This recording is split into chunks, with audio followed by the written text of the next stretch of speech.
नमस्कार दोस्तों, जय माँ भारती। है लिए हथियार दुश्मन ताक में बैठा उधर, और हम भी तैयार है सीना लिए अपना इधर। खून से खेलेंगे होली गर वतन मुश्किल में है, सरफरोशी की तमन्ना अब हमारे दिल में है।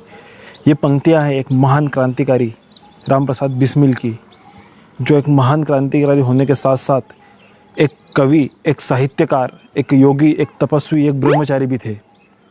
ऐसे महान क्रांतिकारी जिनके नेतृत्व में चंद्रशेखर आज़ाद, भगत सिंह और अन्य क्रांतिकारी रहे।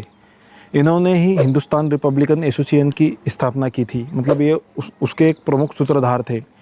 और प्रमुख, आपने कभी सुना होगा, एक मैनपुरी षड्यंत्र हुआ था जिसमें 25 अंग्रेज पुलिस ऑफिसर को मार दिया गया था। उस षड्यंत्र के भी ये सूत्रधार थे। आप इसके बारे में अवश्य पढ़ें। और ये ऐसे क्रांतिकारी थे जो मैनपुरी षड्यंत्र से एक सुरक्षित बच गए थे। उसके बाद जो काकोरी कांड हुआ था उसके भी ये सूत्रधार थे। और काकोरी कांड होने के पश्चात ये पकड़ में आ गए थे, जिन्हें 19 दिसंबर को ठाकुर रोशन सिंह और अशफाक उल्ला खां के साथ इन्हें भी फांसी दे दी गई थी।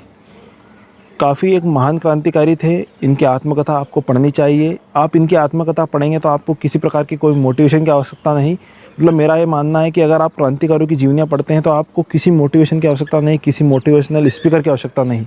आपके अंदर ऑटोमेटिक ही, अगर जिसकी आप पंक्तियाँ पढ़ते हैं, सरफरोशी की तमन्ना अब हमारे दिल में है, देखना है जोर कितना बाजुए कातिल में है।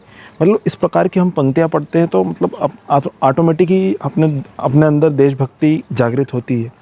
तो मेरा आपसे ये अनुरोध है कि अधिक से अधिक इनके बारे में पढ़ें। जैसा कि मैंने आप सभी को कहा था कि आज इनके विषय में मैं कुछ बताऊंगा, मतलब मैं इनकी जीवनी पर प्रकाश डालूंगा। तो मैंने इनके बारे में यह वीडियो बनाया है। मैंने कोई तैयारी वगैरह की नहीं थी। तो आज इनकी जयंती है तो मैं शत इन्हें नमन करता हूँ। और जब ये जेल में थे, एक घटना बताता हूँ। जब ये जेल में थे तो इन्हें खूब टॉर्चर किया गया और कहा गया कि पंडित ये तेरा घाव देख, कितने घाव हो गए हैं, क्यों सही से इन्हें बता दे तेरे संगठन के बारे में, कौन कौन तुझसे जुड़ा है। तो ये कहते हैं कि ये जो घाव है मेरे सीने पे, ये तो फूलों के गुच्छे हैं, हमें पागल ही रहने दो, हम पागल ही अच्छे हैं। तो इस प्रकार के मतलब सोचिए आप, इतनी पीड़ा देने के बाद भी एकदम हंसते हुए ऐसा बोलते हैं। मतलब मैं तो बोल नहीं पाया उस तरीके से, आप अवश्य सुने, मूवी में बताया गया है। और जो अंग्रेज़ अधिकारी थे, जिन जिन जेलों में भी इन्हें रखा गया, वे अंग्रेज़ अधिकारी ये बोलते थे कि अगर इनका जन्म इंग्लैंड में हुआ होता तो ये हमारी जो अंग्रेज़ सेना थे उसके सेनापति होते। इतने महान थे। और एक घटना और बताना चाहूँगा इनके विषय में। जब इन्हें फांसी होने वाली थी तो ये खूब व्यायाम कर रहे थे, खूब व्यायाम किया इन्होंने।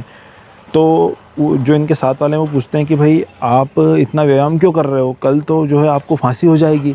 तो उन्होंने ये कहा कि मैं इतना व्यायाम इसलिए कर रहा हूँ क्योंकि हमारे हिंदू धर्म में पुनर्जन्म की बात की गई है। तो मैं पुनर्जन्म लूँगा और जो है और बलवान पैदा होऊंगा और वापस इस देश के लिए बलिदान हो जाऊंगा। मतलब सोचिए कैसी भावना थी। मतलब अभी मरना है और पुनः जो जन्म होगा उसे भी देश के नाम करना है। मतलब इस प्रकार की भावना अद्वितीय, ना भूतो ना भविष्यति, ऐसा क्रांतिकारी कभी ना होगा।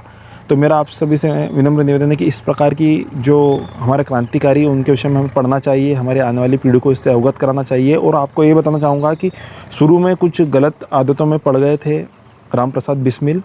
तो जब ये जो आर्य समाज से भी जुड़े, बाद में आर्य समाज से जुड़े, तो इनके जीवन में बहुत बदलाव आया। इन्होंने इनकी आत्मकथा में लिखा है।